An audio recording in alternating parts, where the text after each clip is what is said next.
Hi friends, എന്തൊക്കെയുണ്ട് വിശേഷം? അറഫ്ത സീരീസിലെ പുതിയൊരു എപ്പിസോഡിലേക്ക് എല്ലാവർക്കും സ്വാഗതം. ചാനൽ ഇതുവരെ സബ്സ്ക്രൈബ് ചെയ്ത് കാണുന്നവരുണ്ടെങ്കിൽ തീർച്ചയായിട്ടും സബ്സ്ക്രൈബ് ചെയ്യുക, ലൈക്ക് ചെയ്യുക, ഷെയർ ചെയ്യുക, കമൻറ്റ് ചെയ്യുക. അപ്പം നമുക്ക് വൈകിപ്പിക്കാതെ തന്നെ നേരെ നമ്മുടെ എപ്പിസോഡിലേക്ക് പോയാലോ. എപ്പിസോഡിൻ്റെ തുടക്കത്തിൽ തന്നെ കാണിക്കുന്നത് മേജനെയാണ്. അവൾ അദേശിനെ കുറിച്ച് ആലോചിച്ച് ആകെ ടെൻഷൻ അടിച്ചിരിക്കുകയാണ്. മേജനാണെങ്കിൽ അദേശിന് കമ്പനിയുള്ളവർക്കൊക്കെ വിളിച്ചു നോക്കുന്നുണ്ട്. അവൻ്റെ അസിസ്റ്റന്റിനും ഓഫീസേഴ്സിനും ഒക്കെ വിളിച്ചു നോക്കും. പക്ഷേ അവരാരും അദേശ് എന്ന ഓഫീസിലേക്ക് വന്നിട്ടില്ല, അവർ കണ്ടിട്ടില്ല എന്നെല്ലാം പറയുന്നത്. അതും കൂടി കേൾക്കുമ്പോൾ മേജന് ടെൻഷൻ ഇരട്ടിയാവും. അദേശ്, നീ എവിടെ പോയിരിക്കുന്നത്? എനിക്ക് നിന്നെ അറിയാത്തോളം നീ ഒരു കാര്യം പറഞ്ഞാൽ ആ സമയത്ത് തന്നെ വീട്ടിലെത്താറുണ്ട്. ലേറ്റ് ആവുന്നുണ്ടെങ്കിൽ നീ ആദ്യം ഇത് പറയാറുണ്ടല്ലോ. ഇതിപ്പോൾ നീ 5 മണിയാകുമ്പോഴത്തേക്കും വരുമെന്ന് പറഞ്ഞിട്ട് ഇത്ര നേരത്തെ നീ വരാതിരിക്കുന്നത്? അദേശ്, നിനക്ക് എന്തോ സംഭവിച്ചെന്ന് എൻ്റെ മനസ്സ് പറയുന്നുണ്ട്. എനിക്കെന്തോ വല്ലാതെ പേടിയാവുന്നു എന്ന് മേജൻ പറയും. അപ്പോഴാണ് അവളൊരു കാര്യം ആലോചിക്കുന്നത്. ഞാൻ ഇത്രയും പേർക്ക് വിളിച്ചു നോക്കിയിട്ട് ജമാലിനോടൊന്നും ചോദിച്ചില്ലല്ലോ. അവന് ചിലപ്പം എല്ലാം അറിയായിരിക്കും. എന്തായാലും അവനോടൊന്ന് ചോദിച്ചു നോക്കാമെന്ന് പറഞ്ഞ് അവൾ ജമാലിൻ്റെ അടുത്തേക്ക് പോകും. പിന്നീട് കാണിക്കുന്നത് അദേശിനെയാണ്. അദേശ് അവിടെ ആ കെട്ടെല്ലാം എങ്ങനെയൊന്ന് അഴിക്കാൻ വേണ്ടി നോക്കി നിൽക്കുമ്പോഴായിരിക്കും അവിടേക്ക് പെട്ടെന്ന് ഒരാൾ വരുന്നത്. അത് വേറെ ആരും ആവില്ല, നസീറും അവൻ്റെ ആൾക്കാരായിരിക്കും. നസീർ അവിടേക്ക് ഒന്നും മിണ്ടാതെ മെല്ലെ മെല്ലെ അവൻ്റെ അടുത്തേക്ക് വരും. പക്ഷേ അവനെ കാര്യം മനസ്സിലാവും. എടാ, നീ ആ നസീർ അല്ലേ? നീ തന്നെ ഇങ്ങനെ ചെയ്യുള്ളൂന്ന് എനിക്ക് നന്നായിട്ട് അറിയാം. കാരണം നിന്നെ പോലെ ഒരു ധൈര്യമില്ലാത്ത പേടിത്തൊണ്ടനെ ഞാൻ വേറെ എവിടെയും കണ്ടിട്ടില്ല. ഇതെല്ലാം കേൾക്കുമ്പോൾ നസീർ നല്ല ദേഷ്യം വരും. അവൻ ആ ദേഷ്യനെ ആഞ്ഞൊന്ന് അടിക്കുന്നുണ്ട്. നിനക്കിങ്ങനെ എൻ്റെ കണ്ണ് കെട്ടി അടിക്കാനല്ലേ കഴിയുള്ളൂ? നേർക്ക് നേർ കണ്ണിലേക്ക് കണ്ണ് നോക്കി ഫൈറ്റ് ചെയ്യാൻ എനിക്ക് കഴിയും? ഒരിക്കലും ഇല്ല. അതുകൊണ്ടല്ലേ നീ ഇത്രയും ചീപ്പ് പരിപാടി കാണിക്കുന്നത് എന്നും പറഞ്ഞ് അദേശ് ഓരോ കാര്യങ്ങൾ ഇങ്ങനെ പറഞ്ഞുകൊണ്ടിരിക്കും. നസീറിനാണെങ്കിൽ ഇതെല്ലാം കേൾക്കുമ്പോൾ നല്ല ദേഷ്യം വരുന്നുണ്ട്. എങ്കിലും അവൻ അദേശം നല്ല പേടിയായതുകൊണ്ട് തന്നെ അവൻ്റെ കണ്ണിന്ന് കെട്ടുവരുന്നില്ല. നസീർ സംസാരിക്കുന്നില്ല. അവൻ എന്നിട്ടും അദേശിനെ വീണ്ടും വീണ്ടും അവരെ ദേഷ്യം തീരുന്നവരെ അടിച്ചുകൊണ്ടിരിക്കും. അടിച്ചടിച്ച് അവസാനം അദേശ് താഴേക്ക് വീഴും. അപ്പോൾ അദേശിൻ്റെ ബോധം പോവും. അവൻ ബോധം പോയി കിടക്കുമ്പോൾ നസീർ പറയും, നീ ഇതുപോലെ എന്നേക്കായി നിശബ്ദനായി പോകും. അന്നാണ് എൻ്റെ ദിവസം വരുന്നത്. അന്ന് ഞാൻ മേജനെ നിന്നിൽ നിന്നും എൻ്റെതാക്കി മാറ്റും എന്നും പറഞ്ഞുകൊണ്ട് നസീർ അവിടെ നിന്നും പോവും. അവൻ അവിടെ താഴെ കിടക്കുന്നതുകൊണ്ട് തന്നെ അവൻ്റെ കയ്യിലൊരു ഗ്ലാസ് കിട്ടും. ആ ഗ്ലാസ് ഉപയോഗിച്ച് അവൻ ആ കെട്ടുകൾ മെല്ലെ മെല്ലെ ഊരാൻ ശ്രമിക്കുന്നുണ്ട്. പക്ഷേ അവൻ നന്നായിട്ട് തല കുത്തി വീണുകൊണ്ട് തന്നെ അവൻ ബോധം കിട്ടി വീഴും. പിന്നീട് കാണിക്കുന്നത് മേജനെയാണ്. അവൾ ഒരുപാട് ടെൻഷനായി ജമാലിൻ്റെ അടുത്തേക്ക് വന്ന് പറയും, ജമാൽ, അദേശ് എവിടെയാണെന്ന് എനിക്കറിയോ? ഇത്ര നേരമായിട്ടും അവൻ വീട്ടിലേക്ക് വന്നിട്ടില്ല. ഇത് കേൾക്കുമ്പോൾ ജമാൽ മേജനോട് പറയും, അതിനിപ്പോൾ എന്താ, ഇതൊക്കെ സ്വാഭാവികമല്ലേ? അവനെടുക്കലും പോയിട്ടുണ്ടെങ്കിൽ കുറച്ച് വൈകിയല്ലേ വരുള്ളൂ. ആ, അത് ശരിയാ. പക്ഷെ അവൻ ലേറ്റ് ആയിട്ട് വരുന്നുണ്ടെങ്കിൽ അവൻ ആദ്യം പറയും, ഞാൻ വരാൻ കുറച്ച് വൈകുന്നു. പക്ഷേ ഇതവൻ എന്നോട് നേരത്തെ തന്നെ പറഞ്ഞിരുന്നു, 5 മണിയാകുമ്പോഴത്തേക്കും വീട്ടിലേക്ക് വരും, ഒരു മീറ്റിംഗ് ഉണ്ട്, എന്നോട് റെഡി ആയി നിൽക്കാൻ വരെ പറഞ്ഞതാ. എന്നിട്ട് ഇപ്പം നേരെ എത്രയായി? ഇത്ര നേരമായിട്ടും അവൻ വരുന്നില്ല. വിളിച്ചിട്ടാണെങ്കിൽ ഫോൺ എടുക്കുന്നില്ല. ഞാൻ അവൻ അറിയാവുന്നവർക്കൊക്കെ ഫോൺ വിളിച്ച് നോക്കി. പക്ഷേ അവർക്ക് ആർക്കും അവനെക്കുറിച്ച് അറിയില്ലെന്നാണ് പറയുന്നത്. ഇത് കേൾക്കുമ്പോൾ ജമാലിന് ചെറുതായിട്ടൊന്ന് ശരിയുണ്ട്. കാരണം മേജൻ്റെ ഈ കൺസേൺ ഒക്കെ കാണുമ്പോൾ, എൻ്റെ പൊന്നു മേജൻ, അദേശിനെ കുറിച്ച് എനിക്ക് നന്നായിട്ട് അറിയുന്നതല്ലേ, നീ വെറുതെ ഇങ്ങനെ പേടിക്കാതിരിക്കുക. അവൻ എവിടെയെങ്കിലും പോയാൽ ചിലപ്പോൾ ഫോൺ ഏറാനല്ല, നമ്മൾ വിളിച്ചാലും അവൻ എടുക്കില്ല. കാരണം ചിലപ്പോൾ അവൻ്റെ ഫോൺ വല്ല സ്വിച്ച് ഓഫ് ഒക്കെ ആയിരിക്കും. നീ ഇങ്ങനെ പേടിക്കാതിരിക്കുക, അവൻ വേഗം വന്നോളും. അല്ല ജമാൽ, ഞാൻ പറയുന്നത് നീ ഒന്ന് സീരിയസ് ആയിട്ട് എടുക്കുക. അവൻ വൈകിട്ടൊരു മീറ്റിംഗ് ഉണ്ട്, നമുക്ക് 2 പേർക്ക് അതിന് പോകണമെന്നും പറഞ്ഞതാ. അവന് ഇങ്ങനെ മനഃപൂർവ്വം ലേറ്റ് ആയിട്ട് വരുമോ? ഇത് നീ പറയുന്ന പോലെ ആവുമെന്ന് എനിക്ക് തോന്നുന്നില്ല. ശരിക്കും അവൻ എന്താ സംഭവിച്ച പോലെ എൻ്റെ മനസ്സ് പറയുന്നുണ്ട്. എനിക്കെന്തോ വല്ലാതെ തോന്നുന്നു അവനെ കുറിച്ച് ആലോചിക്കുമ്പോൾ തന്നെ. ഇത് കേൾക്കുമ്പോൾ ജമാൽ മേജനോട് കൂളായിട്ടിരിക്കാൻ പറയും. ഞാനൊന്ന് വിളിച്ചോക്കട്ടെ, അവൻ എടുക്കുന്നില്ലെങ്കിൽ നമുക്ക് ബാക്കി തീരുമാനിക്കാമെന്ന് പറഞ്ഞ് ജമാൽ അവിടെ നിന്നും പോകും. അങ്ങനെ കുറച്ചു നേരം കഴിയുമ്പോൾ ജമാൽ മേജൻ്റെ അടുത്തേക്ക് വന്ന് പറയും, ഞാൻ അദേശിനെ ഒരുപാട് തവണ വിളിച്ചു നോക്കി, പക്ഷേ ഇത്ര വിളിച്ചിട്ടും അവൻ ഫോൺ എടുക്കുന്നില്ല. ഞാൻ പറഞ്ഞില്ലേ, എനിക്ക് എന്തൊക്കെയോ ഒരു സ്പെല്ലിംഗ് മിസ്റ്റേക്ക് അപ്പോഴേ തോന്നിയതാ. ഇനിയിപ്പോൾ നമ്മൾ എന്താ ചെയ്യുക? അവൻ വരുന്നവരെ നമുക്ക് ഇങ്ങനെ കൈയും കെട്ടി നോക്കി നിൽക്കാൻ പറ്റും? എനിക്കാണെങ്കിൽ ആലോചിച്ചിട്ട് തന്നെ എന്തോ പോലെ ആവുക. ഇത് കേൾക്കുമ്പോൾ ജമാലോട് സമാധാനമായിട്ടിരിക്കാൻ പറയും. അവൻ പോകാൻ ചാൻസ് ഉള്ള സ്ഥലത്തേക്കൊക്കെ ഞാനൊന്ന് വിളിച്ച് അന്വേഷിച്ച് നോക്കട്ടെ. അത് കേൾക്കുമ്പോൾ മോജൻ പറയും, എന്തായാലും ഒരു നല്ല ന്യൂസ് കിട്ടാനാണ് ഞാൻ പ്രാർത്ഥിക്കുന്നത്. അതങ്ങനെ തന്നെ ആവട്ടെ എന്ന് പറഞ്ഞ് ജമാൽ അവിടെ നിന്ന് പോകും. പിന്നീട് കാണിക്കുന്നത് നസീറിനെയാണ്. അവൻ അവിടെ ഒന്നും പോയിട്ടൊന്നുമില്ല, അവിടെ തന്നെ ചുറ്റിപ്പെട്ട് നിൽക്കുന്നുണ്ട്. അവിടെ നിന്നും അവൻ ഹൈദറിനെ വിളിച്ച് കാര്യങ്ങളെല്ലാം പറയും. നമ്മളെല്ലാം വിചാരിച്ചതുപോലെ തന്നെ ആ ആദേശം നമുക്ക് കിട്ടിയിരിക്കുകയാണ്. അവനെ ഞാൻ കെട്ടിയിട്ട് വെച്ചിട്ടുണ്ട്. ഇനി അവന് എവിടുന്ന് രക്ഷപ്പെടാൻ കഴിയില്ല. ഇനിയല്ല നമ്മൾ വിചാരിക്കുന്ന പോലെ ആവുന്ന ഹൈദറിനോട് അവൻ പറയും. അപ്പോൾ ഹൈദറും അവിടുത്തെ കാര്യങ്ങളെല്ലാം പറയുന്നുണ്ട്. എന്തായാലും അവൻ ഈ ഒരു അവസ്ഥയിൽ എനിക്ക് കാണുന്നുണ്ടായിരുന്നു. ഇപ്പോൾ നീ എന്തായാലും ഇങ്ങനെയൊക്കെ ചെയ്തുകൊണ്ട് ഞാൻ ഒരുപാട് ഹാപ്പിയാണ്. എന്തായാലും ഇവിടെ അവനെ കാണാത്തതുകൊണ്ട് തന്നെ ഒരുപാട് തെരച്ചിലൊക്കെ നടക്കുന്നുണ്ട്. ആ ജമാലിൻ്റെ കാര്യം എനിക്ക് അറിയുന്നതല്ലേ. അവനെ എങ്ങനെയെങ്കിലും അദേശം എവിടെ ഇരിക്കുന്നതെന്ന് കണ്ടുപിടിച്ച് മിക്കവാറും അങ്ങോട്ട് വരും. ഇത് കേൾക്കുമ്പോൾ നസീറും പറയും, അതിനിപ്പോൾ എന്താ, അവനിവിടേക്ക് വന്ന ആ ഒരു ശത്രുവിനും കൂടി നമുക്ക് പോയി കിട്ടും. അവനിവിടെ വന്നാൽ നമുക്ക് അവർ 2 പേരും കൂടി ഒരുമിച്ച് ശരിയാക്കാം. ഇത് കേൾക്കുമ്പോൾ ഹൈദറും പറയും, ഓ, നിന്റെ ഐഡിയ കൊള്ളാലോ, ഒരു വെടിക്ക് 2 പക്ഷി എന്നൊക്കെ കേട്ടിട്ടുണ്ട്. ഇതിപ്പോൾ അതുപോലെയാണ് നടക്കാൻ പോകുന്നതെന്ന് പറഞ്ഞ് ഹൈദർ അവിടെ നിന്ന് കോൾ കട്ട് ചെയ്യും. അപ്പോഴാണ് അവിടേക്ക് മേജൻ വരുന്നത്. മേജൻ വരുന്നത് കാണുമ്പോൾ ഹൈദർ അവളോട് ചോദിക്കും, എന്താ മോളെ, അദേശിനെ കുറിച്ച് എന്തെങ്കിലും വിവരം കിട്ടിയോ? ഇത് കേൾക്കുമ്പോൾ അവനെ കുറിച്ച് ഇതൊന്നും കിട്ടിയിട്ടില്ല, ഞാൻ ഇതുവരെ ചോദിച്ചവർക്കൊന്നും അവനെ കണ്ടിട്ടില്ല കേട്ടിട്ടില്ല എന്നാണ് പറയുന്നത്. ഇനിയിപ്പോൾ എന്താണാവോ എന്നും പറഞ്ഞിരിക്കുമ്പോഴാണ് അവിടേക്ക് ജമാൽ വന്ന് ഹൈദറിനോട് ചോദിക്കുന്നത്, എടാ അദേശ് എവിടെ പോയി? നിങ്ങളെല്ലാവരും അവൻ എന്താ ചെയ്തത്?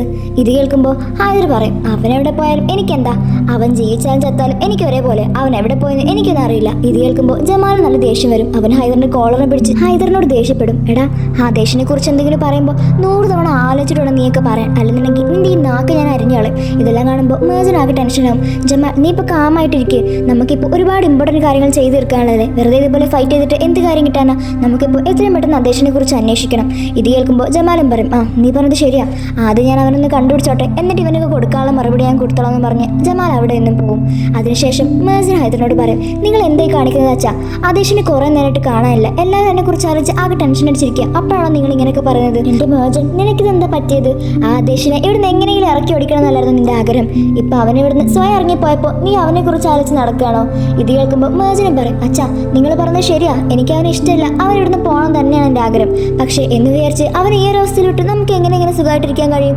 എന്തൊക്കെ പറഞ്ഞാലും ആദേശിനെ എനിക്ക് കണ്ടുപിടിക്കണം, ഞാൻ അവനെ കണ്ടുപിടിക്കുന്നു പറഞ്ഞിട്ട് മേജൻ അവിടെ നിന്നും പോകും. അങ്ങനെ നേരെ ഒരുപാട് ഇരുട്ടായി. ഇത്രയും നേരമായിട്ടും ആദേശ് വരാത്തതുകൊണ്ട് തന്നെ മേജൻ ആകെ ടെൻഷനായിരിക്കുകയാണ്. അവൻ എന്തൊക്കെയോ സംഭവിച്ചിട്ടുണ്ടെന്ന് അവളെ മനസ്സിങ്ങനെ പറഞ്ഞുകൊണ്ടിരിക്കുകയാണ്. അവൾ ആ റൂമിലേക്ക് ചെല്ലുമ്പോൾ അവിടെ മൊത്തം അവൾക്ക് ആദേശിൻ്റെ ഓർമ്മകളായിരിക്കും. അവൻ്റെ ഡ്രസ്സും ആ ബെഡും ഒക്കെ കാണുമ്പോൾ അവൾ ആദേശിനെ വല്ലാതെ ഓർക്കും. ആദേശ് അവൾ ഒരിക്കൽ കരഞ്ഞുകൊണ്ടിരുന്നപ്പോൾ അവളെ സമാധാനിപ്പിച്ച കാര്യമെല്ലാം അവൾ അവിടെ ഇരുന്ന് ആലോചിക്കും. അതെല്ലാം ആലോചിക്കുമ്പോൾ അവളുടെ കണ്ണ് നിറയും. അവൾ വേഗം ആ റൂമിൽ നിന്ന് ഇറങ്ങിപ്പോകും. പിന്നീട് കാണിക്കുന്നത് നസീറിനെയാണ്. അവൻ ഓഫീസിൽ നിന്ന് ഇറങ്ങി പോകുമ്പോഴായിരിക്കും അവിടേക്ക് ജമാൽ വരുന്നത്.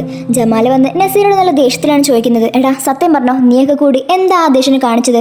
ഇത് കേൾക്കുമ്പോൾ നസീറും പറയും, നീയും നിന്റെ ഒരു ആദേശം അവൻ എന്തെങ്കിലും കാണിച്ചു നേരിച്ച് നീ എന്തിനാ എൻ്റെ മെക്കിട്ട് കയറാൻ നിൽക്കുന്നത്? അവൻ അവിടെ നിന്ന് ഇറങ്ങി പോയിട്ടുണ്ടെങ്കിൽ നീ അവനോട് തന്നെ പോയി ചോദിക്കണം, അല്ലാതെ എന്നോടല്ല. ഇത് കേൾക്കുമ്പോൾ അവൻ നല്ല ദേഷ്യം വരും. എടാ, നീ കൂടുതൽ നല്ല പിള്ള ചെലവാൻ നിൽക്കണ്ട, എനിക്കറിയാം നിനക്ക് ആദേശിനെ എത്രത്തോളം വെറുപ്പാണെന്ന്. ഓ എൻ്റെ പൊന്നോ, ഒന്ന് നിർത്തുന്നുണ്ടോ? അവൻ്റെ ഒരു ആദേശം ഞാൻ പറഞ്ഞില്ല എനിക്കറിയില്ലെന്ന്, അവൻ എവിടെ പോയി ചത്തോലെ ഞാൻ ആർക്കറിയാം എന്നിങ്ങനെ പറയുമ്പം ജമാൽ നല്ല ദേഷ്യം വരും. അവൻ്റെ കൺട്രോൾ പോയി നസീർ നല്ലൊന്ന് കൊടുക്കും. പൊന്നു മോനെ, വാക്കുകളെ സൂക്ഷിച്ചുപയോഗിച്ചോ. ആദേശിനെ കണ്ടുപിടിച്ച് കഴിയുമ്പോൾ അതിൽ നിനക്കെന്തെങ്കിലും പങ്കുണ്ടെന്ന് ഞാൻ അറിഞ്ഞാൽ പിന്നെ നിന്റെ കാര്യം ഞാൻ തന്നെ നോക്കും എന്നും പറഞ്ഞ് അവൻ അവിടെ നിന്നും പോകും. അവൻ പോയി കഴിയുമ്പോൾ നസീർ മനസ്സിൽ വിചാരിക്കും, എൻ്റെ മനസ്സിൽ ഇതുവരെ ആദേശിനോട് മാത്രമേ ഉണ്ടായിരുന്നുള്ളൂ, ഇപ്പോഴാ നീയും കൂടി ആ ലിസ്റ്റിലേക്ക് വന്നിരിക്കുകയാണ്. ഇതിപ്പോൾ ഒരു വടിക്ക് 2 പക്ഷി എന്ന് പറഞ്ഞ പോലെ നിനക്കും ഞാൻ കാണിച്ചു തരാമെന്ന് പറഞ്ഞ് നസീർ അവിടെ നിന്നും പോകും. പിന്നീട് കാണിക്കുന്നത് ആദേശിനെയാണ്. അവൻ ഇത്രയും നേരമായിട്ടും ബോധം തിരിച്ചു കിട്ടിയിട്ടുണ്ടാവില്ല. അപ്പോഴാണ് അവിടേക്ക് അൺഎക്സ്പെക്റ്റഡ് ആയിട്ട് മേജൻ വരുന്നത്. മേജൻ വന്ന് ആദേശിൻ്റെ പേര് ഒരുപാട് തവണ വിളിക്കും. ആദേശ്, ഞാൻ നിന്നെ കണ്ടുപിടിച്ചു. നീ വരാൻ ലൈറ്റായപ്പോൾ തന്നെ എൻ്റെ മനസ്സ് കിടന്ന് പിടക്കായിരുന്നു. ഞാൻ എത്രത്തോളം നിന്നെക്കുറിച്ച് ആലോചിച്ച് വിഷമിച്ചെന്നറിയോ? പക്ഷേ ഇപ്പം നീ പേടിക്കണ്ട, നിന്റെ കൂടെ ഞാനില്ലേ, എൻ്റെ കൂടെ നീയുണ്ട്. നിനക്കിപ്പോൾ ഒന്നും സംഭവിച്ചിട്ടില്ല. വാ, വേഗം കണ്ണു തുറക്ക്, നമുക്ക് ഇവിടുന്ന് പോവാം എന്ന് മേജൻ പറയുന്ന കേൾക്കുമ്പോൾ അവന് ശരിക്കും അവൻ്റെ ബോധം വരും. അവൻ കണ്ണു തുറന്ന് നോക്കുമ്പോൾ അവിടെ മേജൻ ഉണ്ടാവില്ല. പക്ഷേ മേജൻ്റെ സൗണ്ട് ആ ഡോറിൻ്റെ പുറത്തുനിന്ന് അവൻ കേൾക്കുന്നുണ്ടാവും. മേജൻ അവൻ്റെ പേര് അവിടെ നിന്ന് ഉറക്കി വിളിക്കുന്നുണ്ടാവും. ആദേശ് വാ, എഴുന്നേക്ക് എന്ന് മേജൻ ഇങ്ങനെ പറയുന്നുണ്ടാവും.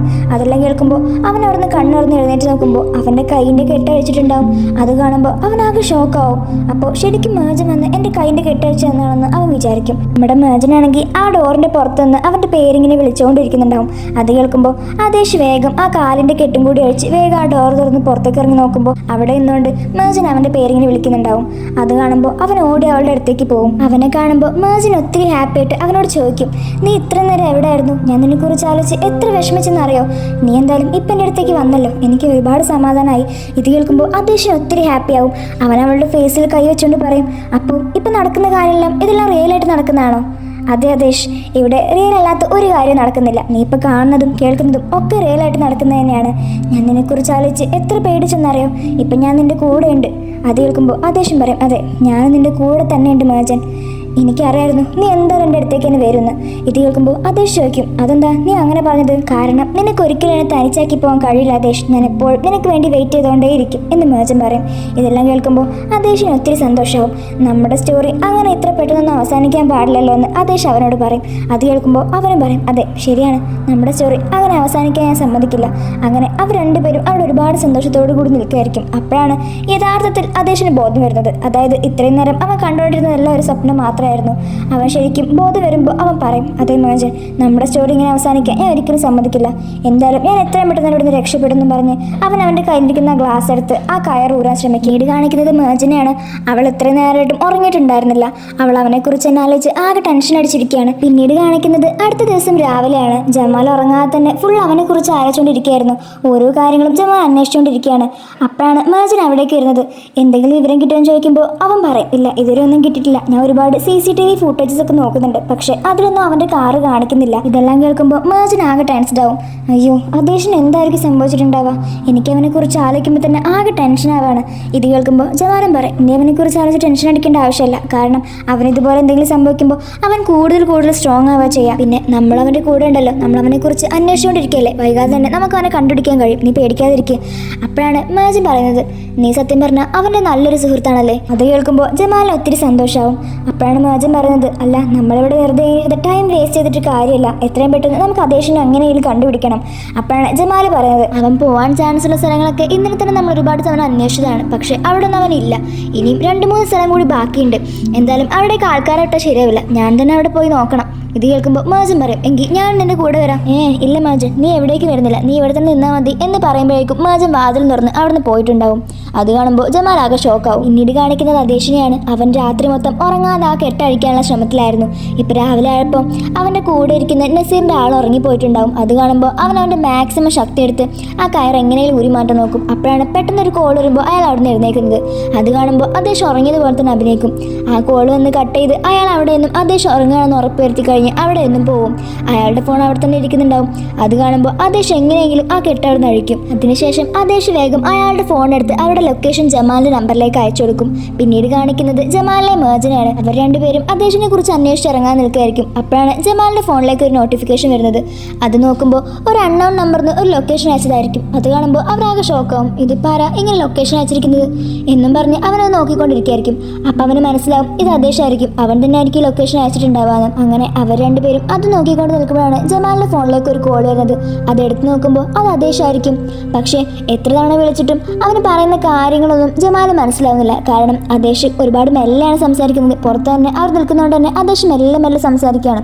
പക്ഷേ ഈ കാര്യങ്ങളൊന്നും ജമാലിന് മനസ്സിലാവുന്നില്ല. അദേശത്തെ എന്താ പറയുന്നത് ഒന്നും കേൾക്കുന്നില്ല എന്ന് ഒരുപാട് തവണ പറയുന്നുണ്ട്. പക്ഷേ അദേശിന് ഉറക്കെ സംസാരിക്കാൻ പറ്റുന്നതുകൊണ്ട് തന്നെ അവൻ മെല്ലെ സംസാരിക്കുന്നത്. അങ്ങനെ അവർ വരുന്ന കാണുമ്പോൾ അദേശ് വേഗം ആ കോൾ കട്ട് ചെയ്യും. അവർ നോക്കുമ്പോൾ അദേശ് അവിടെ എഴുന്നേറ്റ് നിൽക്കുന്നതാണ് കാണുന്നത്. അത് കാണുമ്പോൾ പെട്ടെന്ന് അയാളുടെ ഗണ്ണ് കാണിച്ച് അദേശിനെ ഭീഷണിപ്പെടുത്തും. അദേശിനെ കൊണ്ട് അയാൾ വീണ്ടും ആ കസേരയിൽ ഇരുത്തിക്കും. അയാളുടെ കയ്യിൽ ഗണ്ണും അവിടെ ഒരുപാട് പേരുള്ളതുകൊണ്ട് തന്നെ അദേശ് അടങ്ങിയിരിക്കും. കാരണം അദേശിനറിയാം ജമാൽ ഇപ്പം അവിടേക്ക് വരുന്നു. അതുകൊണ്ട് തന്നെ അയാൾ വീണ്ടും അദേശിനെ അവിടെ തന്നെ കെട്ടിയിടും. കോള് കട്ടായതുകൊണ്ട് തന്നെ അതിലേക്ക് തിരിച്ചു വിളിക്കാൻ മേജൻ പറയും. പക്ഷേ അത് പ്രൈവറ്റ് നമ്പർ ആയതുകൊണ്ട് അതിന് കഴിയില്ലെന്ന് ജമാലും പറയും. എന്തായാലും അവർ ലൊക്കേഷൻ അയച്ചു തന്നിരിക്കുകയല്ലേ, ഞാൻ പോയി നോക്കട്ടെ, നീ ഇവിടെ നിന്നോ എന്ന് പറയും. പക്ഷേ മേജൻ ഉണ്ടോ അത് കേൾക്കുന്നു. മേജൻ പറയും, ഇല്ല, ഞാൻ നിന്റെ കൂടെ വരും. മേജൻ, ഇത് നീ വിചാരിച്ച പോലെ അത്ര സിമ്പിളായിട്ടുള്ള കാര്യമൊന്നുമല്ല, ഇത് ഭയങ്കര ഡേഞ്ചർ പിടിച്ച കാര്യമാണ്. അവരയച്ചിരിക്കുന്ന ആ ലൊക്കേഷൻ ഉള്ളതാണെന്ന് പോലും നമുക്ക് അറിയില്ല. ചിലപ്പോൾ അവർ നമ്മളെ ട്രാപ്പ് ചെയ്യാൻ വേണ്ടി അയച്ചതായിരിക്കും. ഒന്നും നമുക്ക് പറയാൻ കഴിയില്ല. അതുകൊണ്ട് നീ ഇപ്പോൾ വേഗം ഇറങ്ങാൻ നോക്ക്. ഇല്ല, എൻ്റെ കാര്യം നോക്ക്, എനിക്കറിയാലോ. നീ എന്നെക്കുറിച്ച് ആലോചിച്ച് പേടിക്കേണ്ട ആവശ്യമൊന്നുമില്ല, എനിക്കൊന്നും സംഭവിക്കില്ല. നമുക്കിപ്പോൾ എത്രയും പെട്ടെന്ന് അന്തരീക്ഷനെ കണ്ടുപിടിക്കണ്ടേ, നീ വണ്ടി എടുക്കാൻ നോക്കും. എൻ്റെ പൊന്നു മേജൻ, വെറുതെ ഓരോ തലവേദന ഉണ്ടാക്കാൻ നിൽക്കല്ലേ. ഞാൻ പറഞ്ഞില്ലേ ഇത് ഒരുപാട് ബുദ്ധിമുട്ട് പിടിച്ച പണിയാണ്. പക്ഷേ മേജൻ അത് കേൾക്കില്ല. എൻ്റെ പൊന്നു ജമാൽ, ഞാൻ പറയുന്നത് നീ ഒന്ന് ആദ്യം കേൾക്ക്. നമ്മുടെ കയ്യിൽ തീരെ സമയമല്ല. അദേശം ലൊക്കേഷൻ അയച്ചു തന്നിട്ടുണ്ട്, വേഗം നമുക്ക് അവിടേക്ക് പോകണം എന്നും പറഞ്ഞ് മേജൻ അവരോട് വണ്ടി എടുക്കാൻ പറയും. ഇത് കേൾക്കുമ്പോൾ ജമാൽ പറയും, വെറുതെ അല്ല, ആ അദേശം പറയുന്നതൊക്കെ ശരി തന്നെയാണ്. അദേശത്തിന് എന്നെ കുറിച്ച് നിന്നോട് എന്താ പറഞ്ഞത്? എൻ്റെ പൊന്നോ, ഒന്നുമില്ല എന്നും പറഞ്ഞ് വേഗം അവൻ അവിടുന്ന് ആ വണ്ടി എടുത്ത് പോകും. അങ്ങനെ അവർ രണ്ടുപേരും കൂടി അദേശം അയച്ച ആ ലൊക്കേഷനിലേക്ക് എത്തും. അവിടെ എത്തി ഇനി അവർക്ക് ആ വീട് എവിടെയെന്ന് സെർച്ച് ചെയ്യണം. ജമാൽ കാറിന്റെ പുറത്തിറങ്ങുന്ന കാണുമ്പോൾ മേജൻ അതുപോലെ ഇറങ്ങും. അല്ല മേജൻ, നീ ഇത് എവിടേക്കാ? ഇനി നീ എവിടേക്ക് വരണ്ട, ഞാൻ പറഞ്ഞത് ഇപ്പോഴെങ്കിലും നീ ഒന്ന് അനുസരിക്കാൻ നോക്ക്. ഇത് ഭയങ്കര ഡേഞ്ചർ പിടിച്ച സ്ഥലമാണ്. അവിടെ ആരൊക്കെയാണ് എന്തൊക്കെയാണ് ഉണ്ടാവും നമുക്കൊന്നും പറയാൻ പറ്റില്ല. നീ വേഗം കാർ കയറി ഇരിക്കാൻ നോക്ക്. ഇല്ല, ഞാൻ എന്തായാലും വരും. ഇത്രയും ദൂരം ഞാൻ വന്നെങ്കിൽ ഇനി എനിക്ക് വരാമല്ലോ. എന്തായാലും അദേശം നമുക്ക് രണ്ടുപേർക്കും കണ്ടുപിടിക്കണം. അപ്പോൾ ഞാനും കൂടി നിന്റെ കൂടെ സെർച്ച് ചെയ്യാൻ വന്നാൽ എന്താ കുഴപ്പം?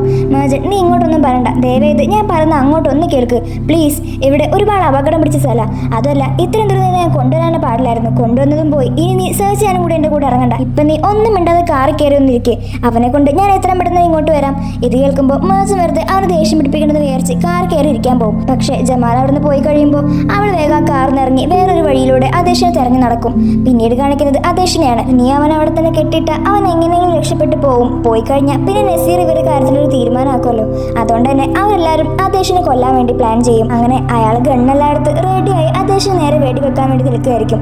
അപ്പോഴാണ് പെട്ടെന്ന് അയാൾ ഒരാൾ വിളിച്ചുകൊണ്ട് പോകുന്നത്. ഒരു അത്യാവശ്യം എന്ന് പറഞ്ഞ് അയാൾ അവിടെ നിന്നും പോകും. നീ രക്ഷപ്പെടുന്നു വിചാരിക്കണ്ട, ഞാൻ ഇപ്പോൾ വന്ന് നിന്നെ കൊന്നാളെന്ന് പറഞ്ഞ് അയാൾ അവിടെ നിന്നും പോകും. എങ്കിൽ എത്ര പെട്ടെന്ന് കൊല്ലടാ, വേഗം വരണേ എന്നും പറഞ്ഞ് അദേശ് അയാൾ അവിടെ നിന്ന് പറഞ്ഞേക്കും. പക്ഷേ അദേശിൻ്റെ ഉള്ളിൽ ജമാൽ എത്രയും പെട്ടെന്ന് വരണം തന്നെയാണ്.